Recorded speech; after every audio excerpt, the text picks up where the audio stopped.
Duran Gold. He's likely familiar to most of you through appearing at different CLE programs. He's a registered social worker, psychotherapist, and certified professional coach. He previously practiced family law and civil litigation. And prior to joining EFAP, he spent 7 years with the Ontario Lawyers Assistance Program, assisting members with issues such as depression, addiction, anxiety, and career stress. So he's going to kind of carry on from where Dr. Anita Jack Davies left off, talking about the psychological impacts of microaggressions and career stress that it implies, and then as well talk about wellness. So with that, I welcome Mr. Duran Gold.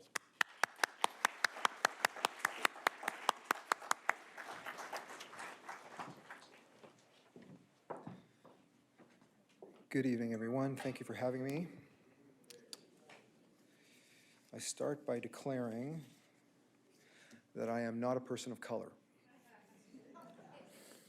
And I say that so as to acknowledge the fact that the experiences of visible minorities are unique. And so I appreciate your indulgence in accepting the bona fides that I bring, which include my work at the Member Assistance Program as a psychotherapist, working with people in the profession, students, lawyers, paralegals, dealing with various issues, but they include the issues that are so salient to this conversation. They come up often, and the impact of them comes up often. The energy, the emotion that you heard in the powerful presentation you just heard is real. The emotions are real. The impact is real. And so I speak from that professional lens. I speak as someone who's had some personal experiences which may be relevant, which made me interested in the subject matter over the course of my life. My first experience of othering was in nursery school when my classmates had never met someone with an artificial leg. And weren't particularly nice about it. And so I learned quite quickly the concept of being different from the norm. And that extended throughout school. That improved over the course of life. And then I learned about othering by virtue of the fact that I grew up in a home with a father who had survived the Holocaust, unlike his father who had not. And so I learned about those differences. I learned about the marginalization of individuals by virtue of who they are or where they come from or what culture they come from or how they look. And then in university in 1988 in an international relations class, I participated in a tutorial in which one of us, almost all young men, used the word mankind. And our brilliant tutorial leader, I won't use her name because I don't have permission to, just invited us quite gently to use instead the word humanity. And the question was, why? Well, I'm not a mankind, she said. I'm a human being, and language is important. And our reaction was, come on. It's just the word. That's the word you use. It took a little while for me to understand that it's the word you use because people who had influence put that word in place, and we were supposed to adopt it as truth. I don't use that word anymore for that very reason, and I thank her for introducing me to that. And then in law school, in 1992 at Osgoode Hall Law School, there was a bit of a kerfuffle. There was an article in the newspaper at Osgoode, and I just realized that one of my classmates is here today, and I hadn't seen him since then, I understand. So he may remember this. There was an editorial in the school newspaper that suggested that there were people in the school who really didn't deserve to be there, but that they were there because of affirmative action. And it was just wrong. And it caused a lot of stir in the law school, such that there was a lot of discussion, including discussion in classrooms about processing that and the impact that it had and how do we feel about it. It was a pretty open, frank conversation, and people had different views on it. What struck me was there's one person in particular that sticks out, but my classmates of color specifically, not the arguments to and fro. The word I use is ache. There was an ache that I saw in them. They had to justify themselves in a place they deserved to be. And they had to do it again. And then they had to do it again. And the ache was the interesting part to me, because these were otherwise really powerful, brilliant people who looked somehow weakened by virtue of the experience they were going through.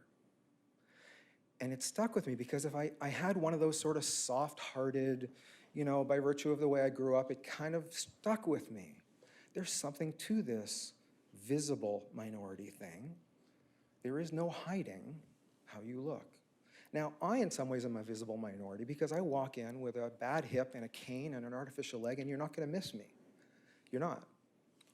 But there's not a lot of people who look at me negatively. They may look at me patronizingly. They may look at me as somehow less of a man or something. But they won't look at me as a threat. They won't look at me as somehow weaker or wrong. And that's sort of the difference. So those things come up in my work. I see those things, that othering, that sense of that there is, as Toni Morrison described it, a master's narrative. That is just the way things are. The word mankind is it's part of the master's narrative. And we only change that by virtue of being aware of the impact on other human beings. And so, as I talk, hopefully what permeates here is a sense of humanity and empathy. We're different, we disagree.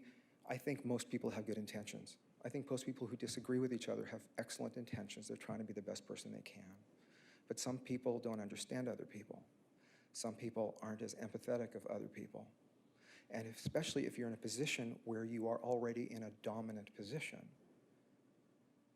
you have the luxury of not trying to understand other people, which means it takes effort. It takes some way of seeing the ache, noticing the ache, and having it affect the way you conduct yourself in the world, even if it takes a certain amount of effort. The thing is that if you're coming up in a world and you're going through experiences where you see that you are other, microaggressions are one of the most powerful ways to be othered. You have to deal with it constantly, but those who don't have to deal with it constantly don't know it exists and don't really want to hear about it sometimes, because we all have it tough. We're all working hard. Why do I have to think that you have it somehow harder than me? We all have it hard. And therefore, one can come away with a feeling of, the best term I thought of was gaslighting. The idea that the experience that I'm going through may not be real because everyone's telling me it's not any big deal. I didn't get that job, not because of the color of my skin or my disability, and I guarantee you there are jobs I didn't get because of my disability. I remember them.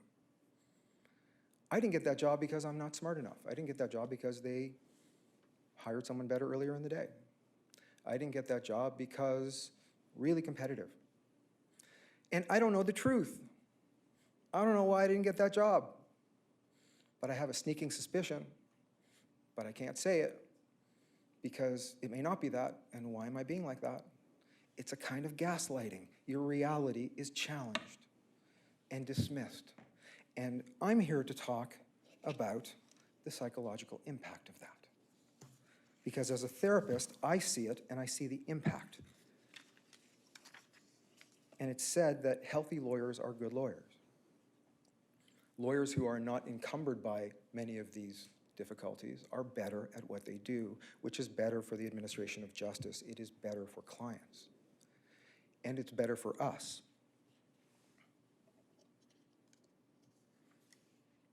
So the impact of these things there's certain things that happen to the person, and there's certain things that are done to the person. The person is, first and foremost, dehumanized. It's easier to lump people together if they're not the same kind of human as you. It's a kind of dehumanization. We dehumanize people in so many ways in our world, and if I invite you to notice in your own life, because we all do it to people, where we just lump them in a category, and then we don't see them anymore, and then we can justify certain behavior towards them as a result of that. This is just one example of that. It is marginalizing, because if you are excluded, if you are left out, if you are not included, as was just stated so well, that has an effect on the individual. That exclusion, even the annoyance with saying, I'm being excluded, the lack of patience for the conversation.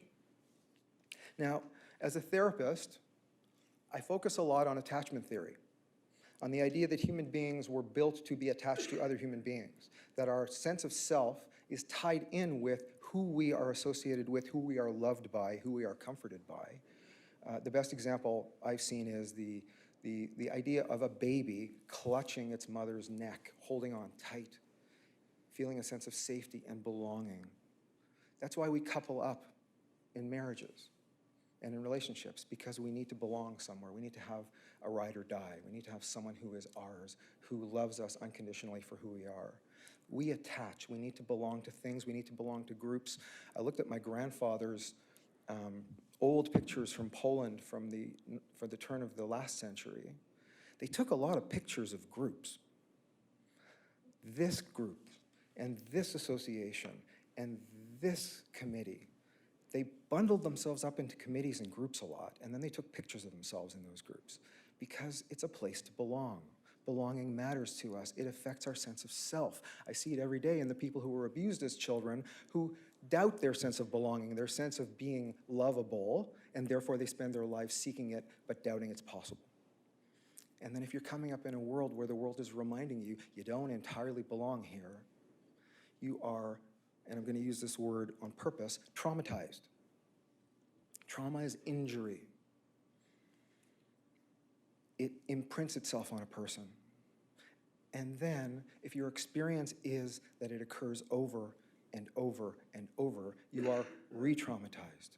The triggers are everywhere. A microaggression is a trigger, an emotional trigger of something deep. And it's likely that the person who's doing it is not intending to hurt anyone. They just don't know better. I saw it in the American debate last week, when there was a discussion of Michael Bloomberg, and he was talking about non-disclosure agreements, and he said, nobody accused me of anything bad, maybe a joke I told. Not realizing a joke you told may have actually triggered a person quite profoundly. He didn't understand. Those triggers, that trauma is powerful, because one of the truisms of trauma in the world is that not so much the event itself is traumatizing, but what our brain tells us, interprets about the event, is just as or more important.